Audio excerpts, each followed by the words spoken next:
So Wendell, always a pleasure to see you, my friend. Thank you again for having me.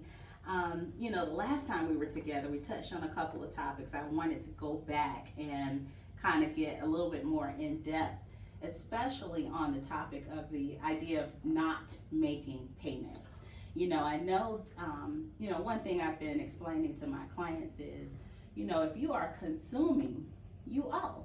Like if you're living in someone's property from day 1 to day 30, you owe that bill. So even if you don't pay, and I know people are fearful of what's to come next, but if you hold on to your cash, that does not mean that you are not accumulating a bill. So I wanted to talk a little bit more about what the negative impact is of not making payments.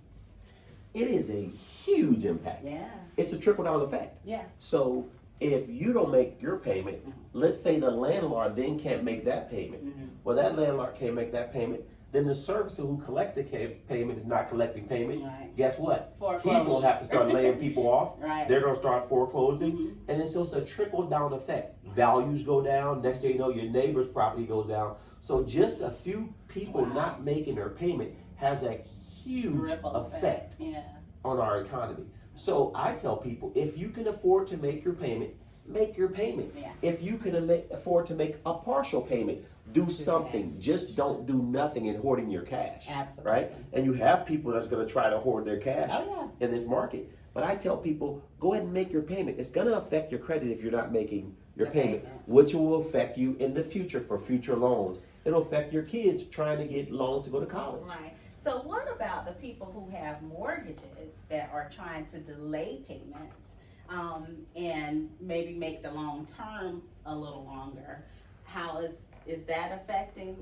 So the president passed the CARES Act. He signed the CARES Act, which allows people that have government loans to have a forbearance on their payment. And there's a difference between a forbearance and a deferment. Right. A forbearance is a hardship. Yes. So you can miss 3, 6, 9, or 12 months worth of payments if you have been affected by the virus, right? Or your employment has been affected by the virus. So you could actually miss payments. The challenge is you're not really missing a payment. You're going to pay that money back. Right. But it can either be paid every 3 months. So in 3 months, if you defer, the 4th month, they're going to want all their money. And up front. You can't pay that. A balloon payment. A balloon payment, exactly. And now you that. can't pay that. Yeah. And so then they give you another 3 months. Now you're 6 months in a hole, right? You have to keep applying, and then at the end of your duration of the term, they can decide to put it on the back end of your loan, and then you pay it off once your home is paid off. Right. But let's just say you can't pay it off. You're not making those payments. There's some questions on if it's going to report to the credit or if it's not going to report to the credit. We haven't really gotten that down yet to really figure out the impact of on your credit. But let's say you can put it at the back of your loan, right? You extended the term. Now you may indeed be upside down in your home because the values may not come back or the values may go down. So there's going to be a tremendous effect. I would tell most consumers that own a home, if you can afford to make your payment, make your payment. During the CARES Act, some lenders are allowing you to make partial payments. Okay. Make a partial payment. You got to remember. Show some goodwill. Show some goodwill. Yeah. You got to remember, the property taxes and the insurance on those mortgages Don't stop. don't stop. No matter what. They still want to collect those payments. So that brings me to the next question. There's always been a disparity in the percentages of home ownership or even the average household income for certain groups. So I'm going to ask this question, even though I probably know the answer.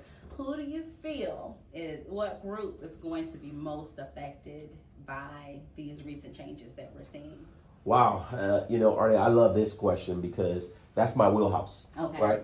Minority is going to be the most impacted. Absolutely. Right? And it starts off with education. Unfortunately, there's a lot of misinformation on the internet. Yeah. There's a lot of misinformation when you're talking to your neighbors and you're not going to get the facts. Right. But The third hand. the third hand. The one fact we do know is that minorities will be more affected. Right. First, they're the first to lose jobs. Yeah. Because they're hourly wages most times, right? So they're the first to lose their job. They're the first to not have all the information fed into the community, right?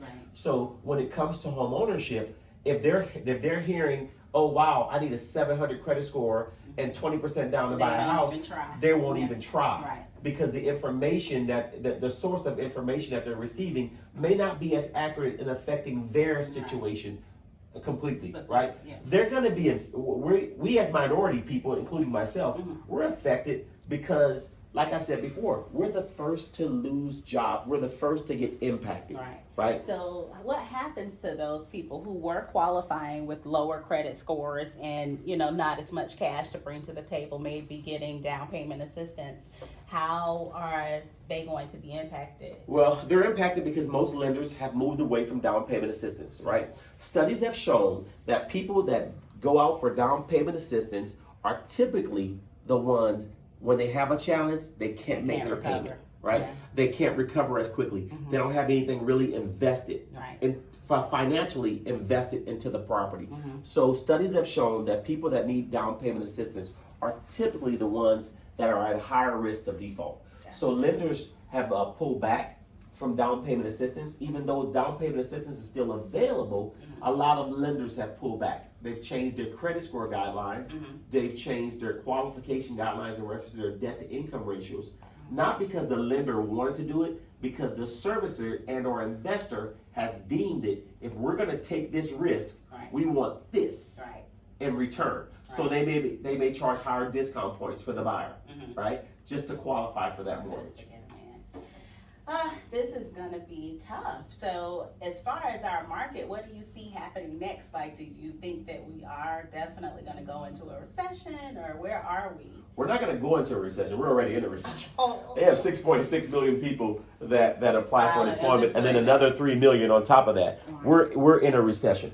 A lot of these people are furloughed, meaning whenever the United States pretty much opens back up for business, they can go back to work. So we're going to see a vast, quick recovery once it happens. Once people feel safe and secure, they're going to be right back out. I'll tell you right now, the minute they say you're open, I'm headed to the beach.